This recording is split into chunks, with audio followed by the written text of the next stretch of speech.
আচ্ছা, তোমরা কি কখনো ভেবেছো একটা সাধারণ দিনের পেছনে কতটা লড়াই লুকিয়ে থাকে? তো হ্যালো এভরিওয়ান, আসসালামু আলাইকুম। কেমন আছো তোমরা সবাই? আশা করছি সবাই খুব ভালো আছো। আমিও খুব ভালো আছি। চলে আসলাম নতুন একটা ব্লগ নিয়ে। তো তো যেটা বলছিলাম, জানো জীবনটা সবসময় যেমনটা আমরা ভাবি তেমনটাই কি হয়? একটা সময় ছিল যখন আমি ভাবতাম যে সব কিছু খুব সহজ হবে। ছোট ছোট স্বপ্ন ছিল, একটু শান্তি, একটু হাসি। কিন্তু ধীরে ধীরে বুঝলাম জীবন কাউকে সহজে কিছু দেয় না।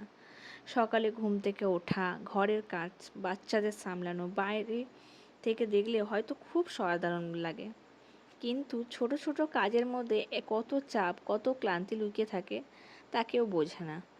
অনেক সময় এমনও হয় জানো তো, নিজের জন্য 5 মিনিট সময় পাইনি, নিজের ইচ্ছেগুলো চুপ করে মনের মধ্যে রেখে দিয়েছি। কিন্তু জানো, আমি হাল ছাড়িনি, কারণ আমি জানি আমার এই ছোট ছোট লড়াইগুলো একদিন বড় গল্প হয়ে দাঁড়াবে। আজকে আমি হয়তো ক্লান্ত, কিন্তু আমি থামিনি, কারণ আমি শুধু নিজের জন্য না, আমার পরিবার, আমার বাচ্চাদের জন্য এগিয়ে যাচ্ছি। আচ্ছা, তোমাদের জীবনে কে এরকম হয় যে তোমরা কখনো নিজের জন্য সময় পাও না? আমার মনে হয় সমস্ত হাউসওয়াইফরা এরকম হয়। আজকে সারাদিন এত কাজ করলাম, কিন্তু নিজের জন্য, নিজের মাথা আঁচড়ানো, নিজের জন্য একটু সময় বের করব, সেটা পাইনি।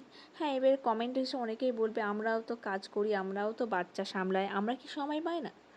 হ্যাঁ, হয়তো তোমরা পাও, তোমরা হয়তো সব কিছু ম্যানেজ করতে তেমনভাবে পারো, আমি হয়তো সেভাবে পারি না, আমি হয়তো পারফেক্ট নয়। কিন্তু কি করব বলো, আমি তো আমি। আজকে সারাদিন তো এত কাজ অনেক সময় করলাম, এমনও হয় এখন আমি বসে চুপচাপ কাজ ভাবছি করি, কেউ আমি দেখে না, আসলে কেউ নিজের জন্য বোঝেও কি না আমি করেছি। কতটা ক্লান্ত। সকাল কখনো হয়েছিল, কখনো মনটা তাড়াতাড়ি খুব খারাপ তাড়াহুড়ো হয়ে করে যায়, বাচ্চাদের মনে খাওয়ানো, হয় আমি ঘর কি শুধু গুছানো, কাজ করার রান্না জন্যই করা, আছি। হাজব্যান্ডকে কাজে পাঠানো, তো সবই তো করলাম, যাই কিন্তু হোক, নিজের জন্য আজকের কিছুই করিনি। ভিডিওটা এইটুকুনি তো রাখছি। যাই যদি হোক, কিছু ভালো আজকের লেগে থাকে তো ভিডিওটা প্লিজ এইটুকুনি। চ্যানেলটাকে যদি কিছু সাবস্ক্রাইব ভালো করে লেগে পাশে থাকে প্লিজ থাকবে। চ্যানেলটাকে সবাই সাবস্ক্রাইব এর করে জন্য দেবে। ভালো